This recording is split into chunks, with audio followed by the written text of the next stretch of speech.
Cutting through a shroud of dense fog, the 42nd Soviet Army surges forward, the figures of its soldiers emerging across the icy fields as they close in on the entrenched German divisions. For over 2 years, they have kept Leningrad under siege. Now, the time for reckoning has come. The Soviet offensive launches a coordinated assault. 220,000 shells cascade over the enemy. The snowy terrain turns red as the once feared Nazi forces mount a hasty retreat. The long-awaited liberation of Leningrad finally arrived in January 1944. A triumphant 324-gun salute illuminates the skies above the city, an image their enemies can't see as anything else than an omen of demise to come.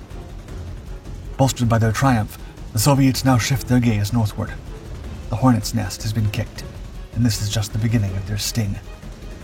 As celebrations continue, the atmosphere in the Karelian Isthmus turns dark. Soon, this will be the stage for a clash years in the making, the largest battle in Nordic history. Enemies in the making. The relationship between Finland and the Soviet Union had been eroding for years, marked by rising tensions and mutual distrust. Just 3 months after World War II erupted, these simmering hostilities ignited into the ferocious conflict known as the Winter War.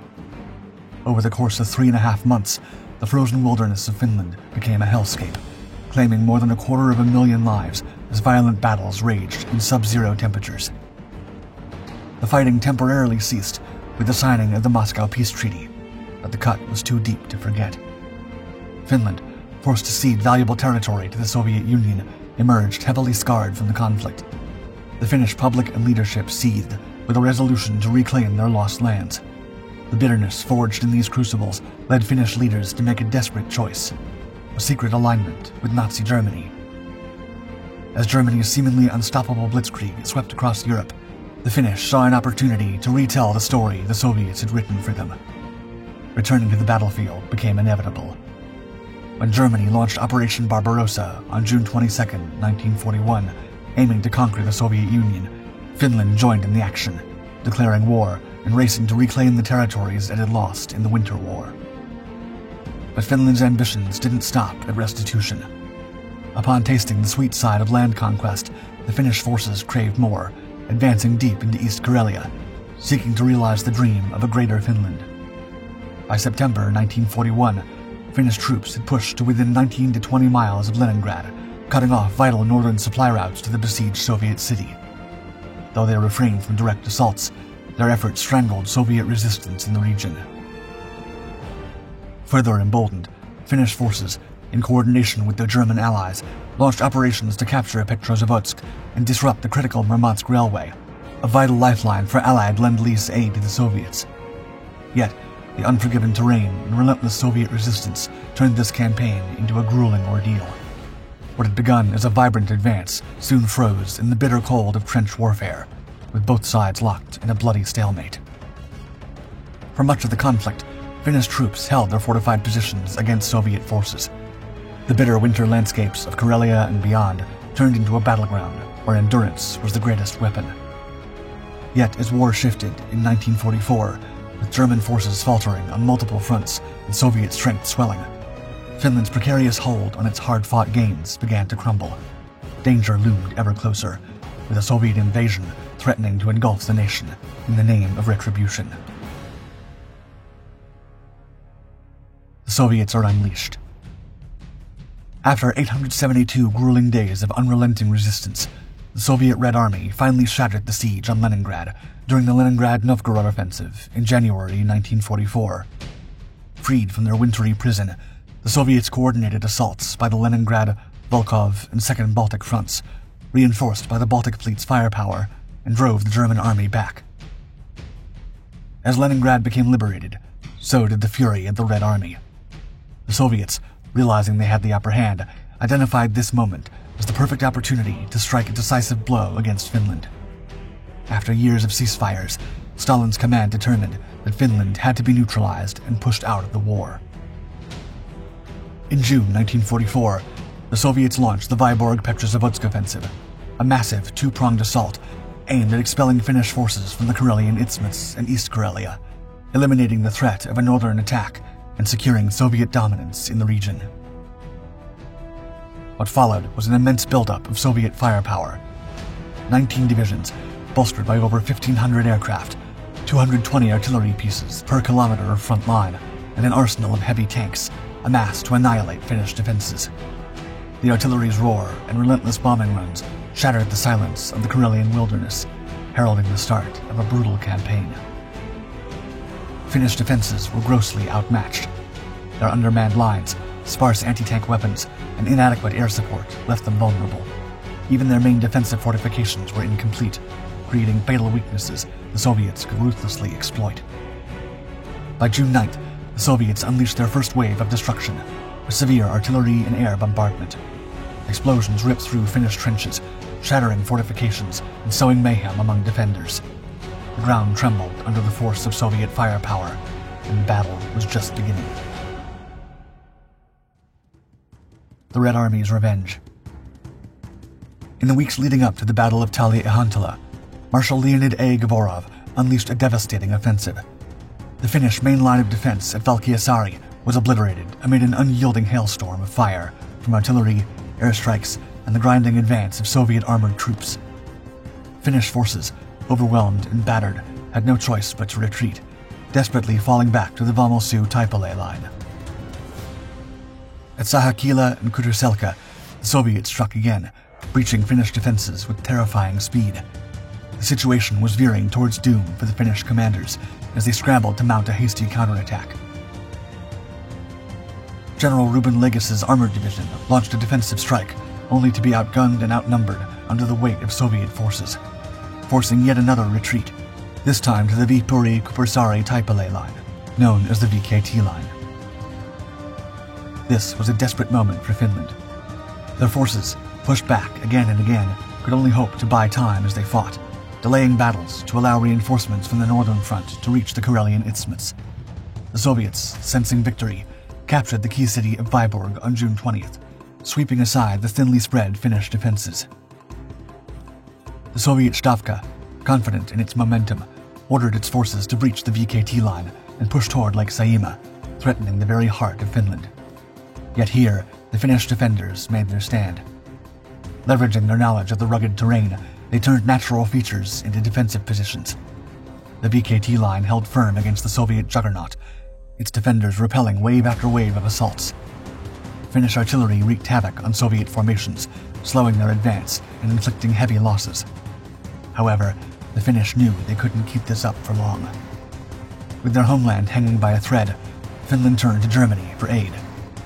The Germans responded, sending the Luftwaffe's Detachment Kulmi, a crack air group of 70 dive bombers and fighters, including the dreaded Ju-87 Stukas and Fw-190s. On the ground, the 303rd Assault Gun Brigade arrived, providing essential anti-tank firepower to counter the Soviet armor. However, this aid came with a price. German Foreign Minister Joachim von Ribbentrop demanded an ironclad promise. Finland had to fight to the bitter end. With no other option and his nation's survival at stake, Finnish President Risto Ryti reluctantly agreed, binding Finland to the war until the last soldier fell. Fight until the end. By June 24th, Finnish forces, numbering approximately 100,000 troops, braced themselves for a last attempt to defend their country against the invaders. The Soviets struck first, unleashing an artillery bombardment at the crack of dawn. The Finnish trembled as shells rained down, ripping through forests and trenches. Waves of infantry surged forward, supported by tanks that tore through Finnish defenses with unforgiving brutality.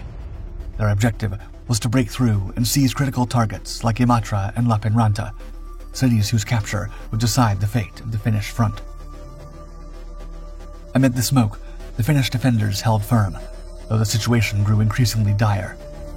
Soviet reinforcements, including the elite 30th Guards Rifle Corps, flooded the battlefield, pushing the Finns to the brink. Entire units faced annihilation, and the days of Finland's defense seemed to be numbered. But the Finnish forces, bound by their pledge to fight to the bitter end, refused to surrender.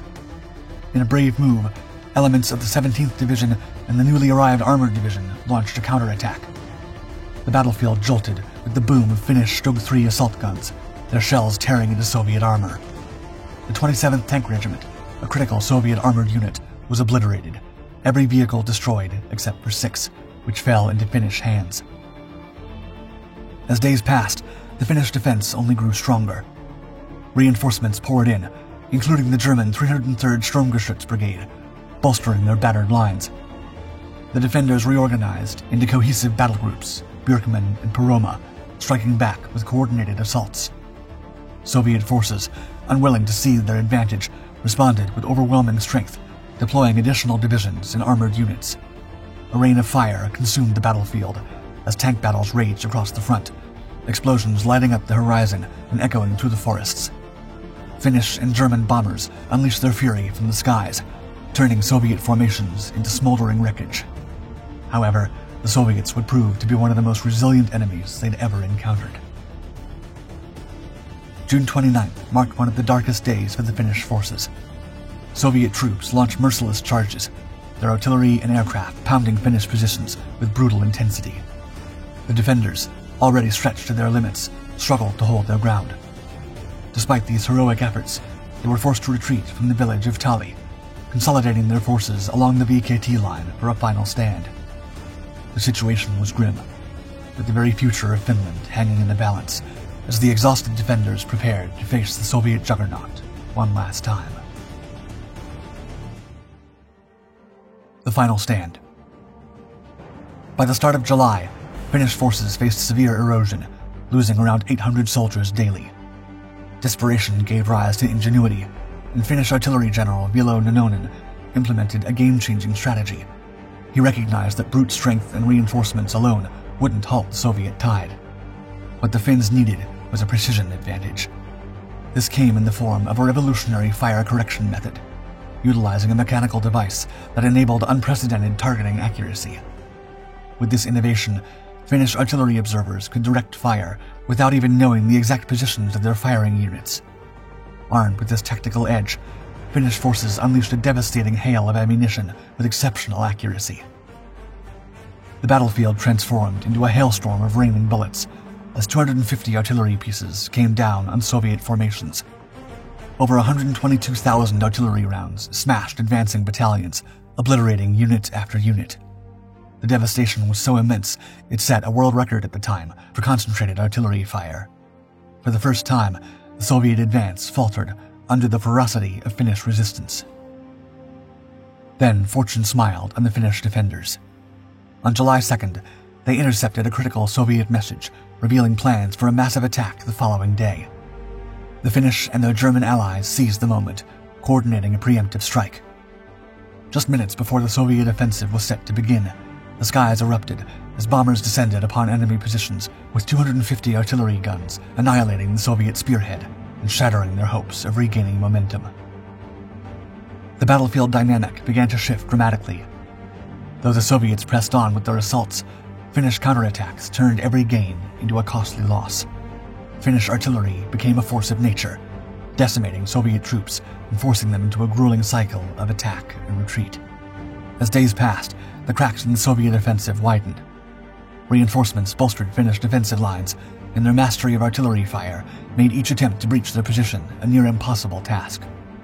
The Soviet forces, battered and demoralized, found themselves bleeding strength for every inch they tried to advance. By July 9th, the Soviet advance had ground to a complete halt. The Stavka, acknowledging the unsustainable cost of continued attacks, issued the order to cease offensive operations and adopt a defensive posture. Peace at last. As the battle smoke settled, the Finnish forces counted 8,561 casualties, while Soviet losses ranged between 18,000 and 22,000, according to reports from the Soviet 21st Army. Though vastly outnumbered, the Finnish proved themselves a ferocious and unyielding foe, reportedly firing approximately 163,250 rounds between June 21st and July 7th. Their victory at the Battle of Tale-Ihantala, along with other critical engagements around that time, forced the Soviets to abandon any plans for a Soviet-controlled Finland. The sheer cost of the campaign, in both manpower and equipment, rendered such ambitions unsustainable. On September 4th, 1944, The formal ceasefire between the USSR and Finland brought an end to hostilities during the Continuation War, which allowed Finland to leverage its battlefield successes and open critical peace negotiations. With the resignation of President Risto Ryti, Finland distanced itself from prior commitments to German forces. The Moscow Armistice soon followed, imposing harsh terms, including territorial concessions. Yet the ultimate prize, for which the Finnish had fought so fiercely, their sovereignty, remained intact. Finland emerged battered but unbroken, its independence preserved against all odds, at a time when the future of Europe seemed all but uncertain.